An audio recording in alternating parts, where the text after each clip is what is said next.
As I walked down the apartment hallway, tired from work, suddenly someone from the neighboring apartment grabbed my arm. Confused and scared, I screamed as I was dragged inside. It was my neighbor, Mr. Johnson, who apologized, claiming he had no choice.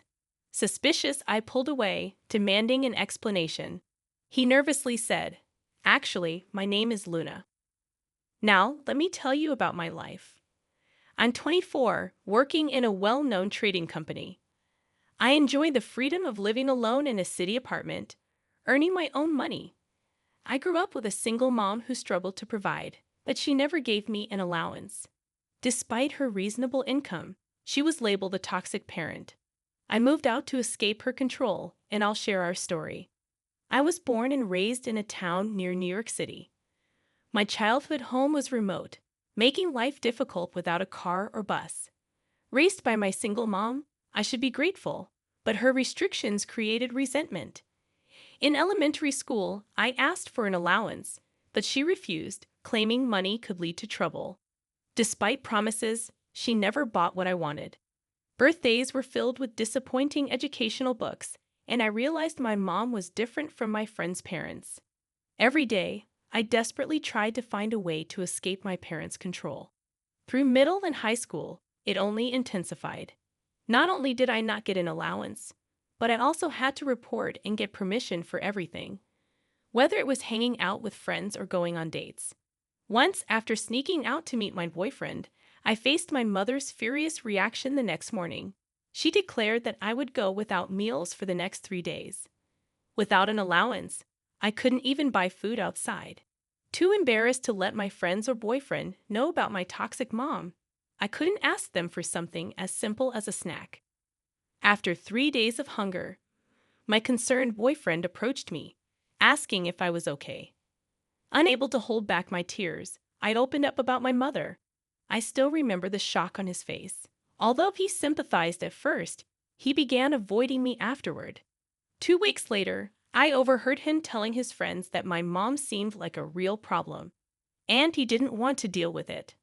He thought I was desperate and kind of scary. Hearing him talk like that made me realize he felt bothered by my toxic mom, not wanting to protect me but feeling alienated. Overwhelmed with frustration and tears, I quietly slipped away to a corner of the hallway, realizing it was over with him still having feelings for him. I had to abruptly end my love for him, filled with anger towards my mom. When I got home, I lashed out at her, questioning why she had to control me. I blamed her for my boyfriend leaving, and my friends distancing themselves because of her abnormal behavior. Frustrated, I vented at her, only to find her pleased that my relationship had ended. Her self-indulgent response deepened my despair. My mother couldn't understand my feelings, and her sense of righteousness ignored common sense. Controlling my life was her reason for living. Feeling dizzy and unable to contain myself, I rushed to my room. Closing the door, I cried, wishing for a lock that my mother, who enjoyed controlling me, would never allow. My mother's concerned voice interrupted, asking if I was eating dinner. Her words weighed heavy on my chest. After high school, determined to live alone, I vowed to become a college student. I channeled my frustration into studying for exams as revenge. I secretly started a part-time job, faking my mother's signature.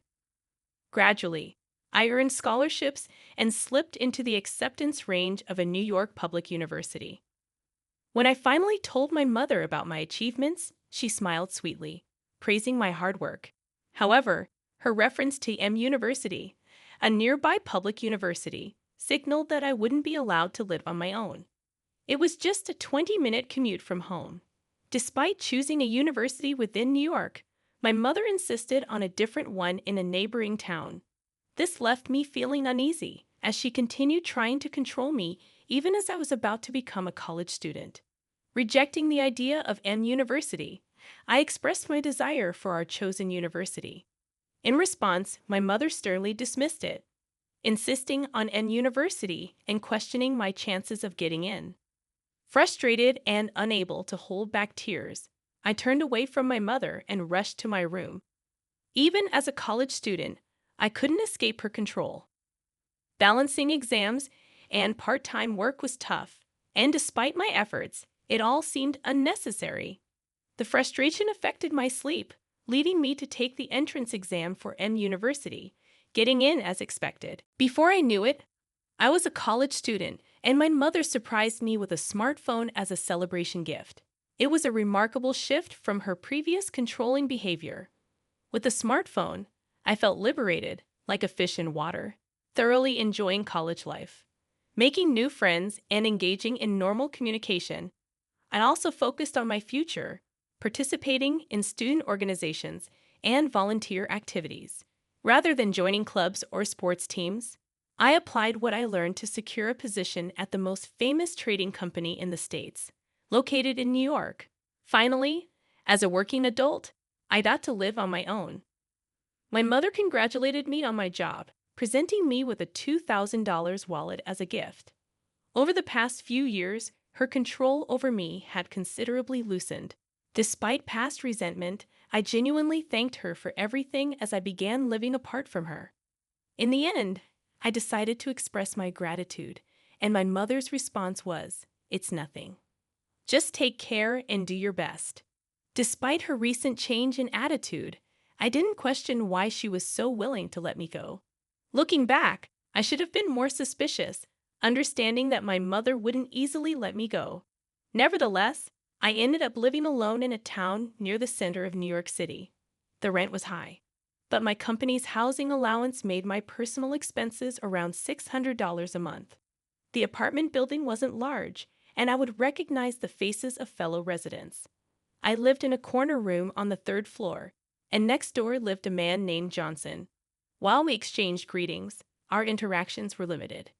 Johnson seemed about 5 years older, with a slender build and a kind appearance.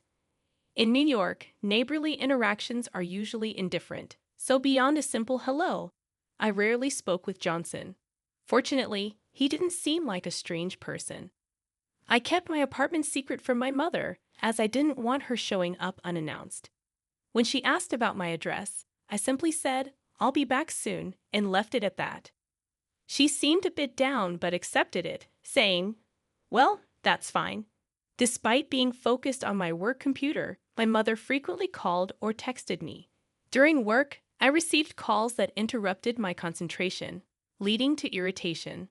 The demanding job at the trading company, coupled with my mother's constant calls, made the situation challenging. Not just calls, but she kept sending messages, resulting in a flood of unread notifications. A chill ran down my spine, and a concerned colleague noticed my strained expression. I reassured them, "It's nothing," and managed to maintain composure, continuing my work. 2 years passed in this manner, and at the age of 24, my second-year salary was remarkably high. Earning money independently brought me deep joy. Gradually, I became more engrossed in work, increasingly ignoring calls from my mother. Since she didn't know where I lived, there was no chance of running into her unless I went home. The image of my mother slowly faded from my life, and I finally felt like I was living my own life. One day, after drinks with colleagues, I was tipsier than usual on my way home. Around 10 p.m., as I reached the third floor of my apartment building, I staggered towards my corner room, mumbling about another long day at work. Suddenly, a man's voice called out, "Luna, over here for a sec." I felt someone grab my arm from the next-door apartment entrance. In a moment of confusion, I screamed and was dragged inside. Furious, I shouted, "What on earth are you doing? I'm going to call the cops." My neighbor, Mr. Johnson, apologized, claiming he had no other choice. Suspicious, I shook off his grip and accused him of planning something. In the midst of my panic, Mr. Johnson urged me to calm down. However, his next words made me shudder. "I saw someone break into your apartment." Although I immediately thought it might be a trap, Johnson looked serious. Unfamiliar with such situations, I was more afraid of him than anything and tried to escape. Startled by his intense tone, I hesitated, and he urgently pleaded for me to wait, emphasizing the danger outside. At a crossroads and unsure whether to believe him, I saw desperation in Johnson's eyes. Though we had barely spoken, his eyes seemed direct and sincere. It was just a hunch, but I felt inclined to listen to him. Trembling, I asked about the break-in details, and Johnson began to explain. I couldn't see clearly, but the person wore all black, with long sleeves and pants, looking suspicious. I'd seen someone similar around the apartment complex before, thinking they were just another resident. About 3 hours ago, when I came home, I saw that person entering your apartment, and that's when I thought something was off. It's 10 p.m. now, so around 7 o'clock p.m. Wearing all black clothes in July isn't comfortable. However, the key issue is how someone could enter my house without having a key. Initially, I thought it might be a friend or your boyfriend, Luna, so I didn't pay much attention. However, when I heard you coming home just a while ago, I got shocked. Even if they were a friend or boyfriend, staying alone in someone else's home for 3 hours seemed strange. It hit me that this person could be dangerous, so I decided to stop you. Mr. Johnson's words made me tremble violently. If what he was saying was true, the intruder might still be hiding in my apartment. I haven't given my keys to anyone, don't have a boyfriend, and haven't made plans with any friends, ever since a harsh experience with a boyfriend in high school. I've avoided dating men, so I currently don't have a romantic partner or close friends nearby. Who could be breaking into my home? Luna, please calm down and listen. Have you been stalked by anyone recently? Johnson asked, trying to soothe my agitation. Stalked? No, nothing like that. I had no recollection of such a thing, but it was possible someone was stalking me without my knowledge. Maybe you just haven't noticed, but the perpetrator could have been acting this way for a while. Is there anyone, perhaps a romantic partner, with whom you had a falling out or argument? When Mr. Johnson asked me that, I thought about the men around me. Since a high school incident, I've been afraid to get involved with men, and I hadn't had any such relationships with my work colleagues. No, there's no one. I've been avoiding such things all this time. I couldn't think of anyone who might be the intruder. It seemed the only option left was to contact the police, but having never called 911 in my life, I hesitated to make the report. After all, the claim of an intruder in my house was solely based on Johnson's word. Should I really trust what this man is saying? I stared at my phone's call button, unable to press it, and impatiently, Johnson said he'd call the police.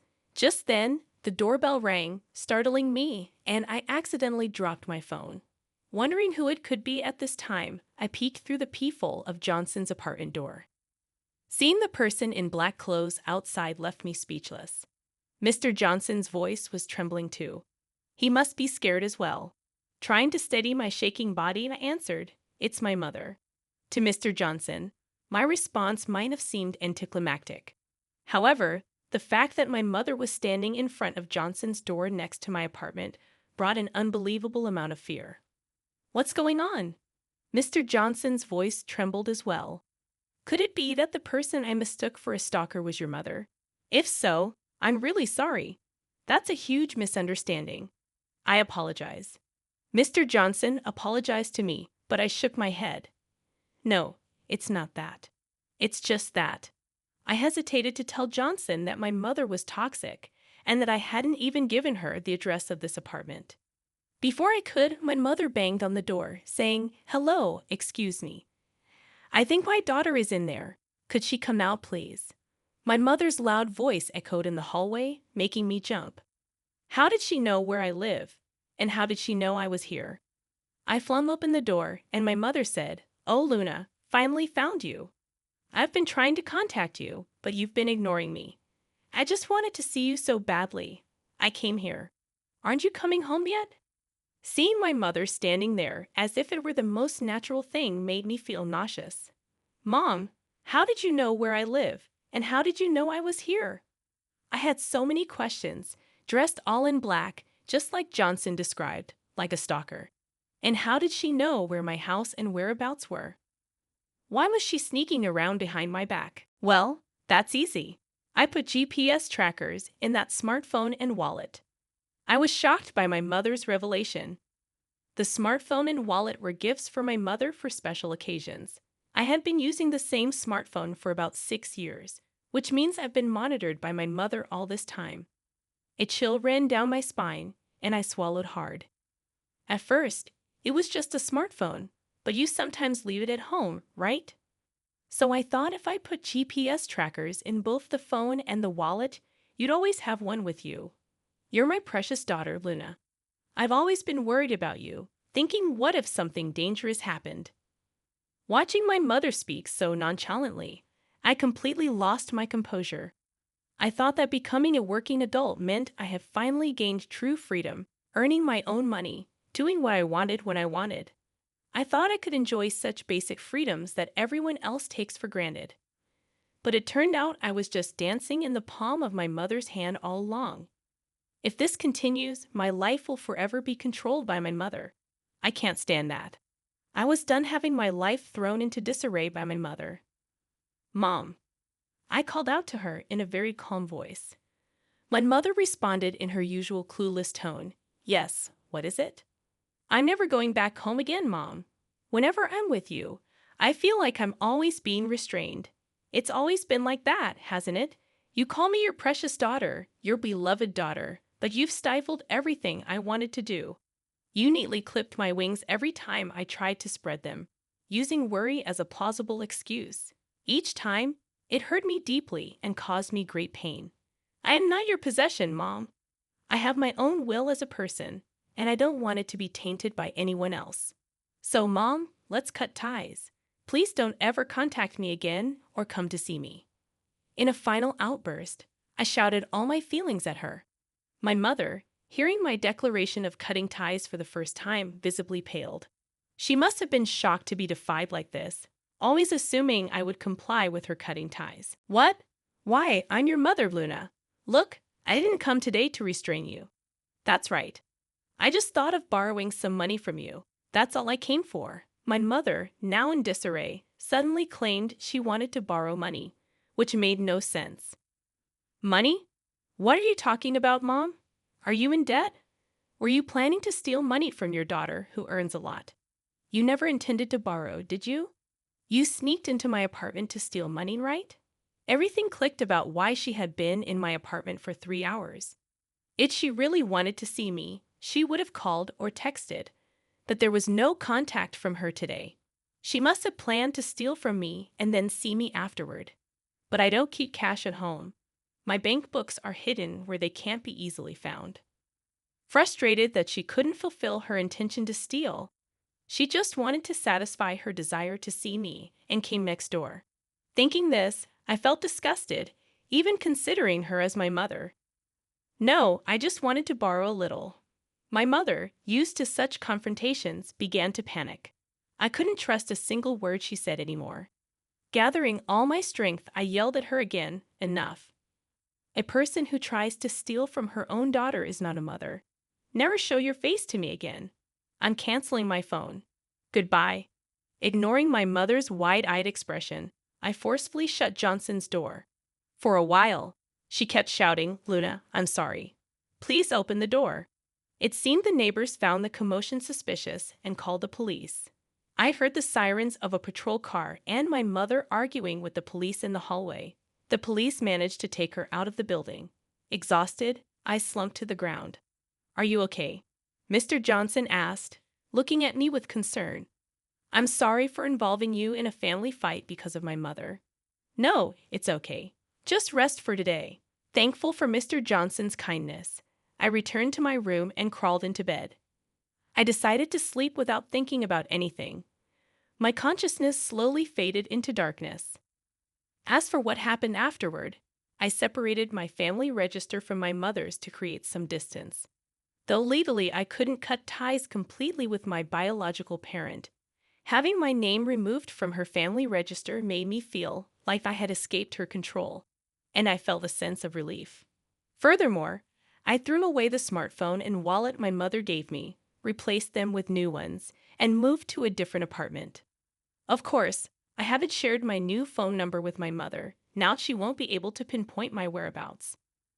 After that incident at my apartment, my mother, who had received a stern warning from the police for causing a disturbance, apparently became reclusive.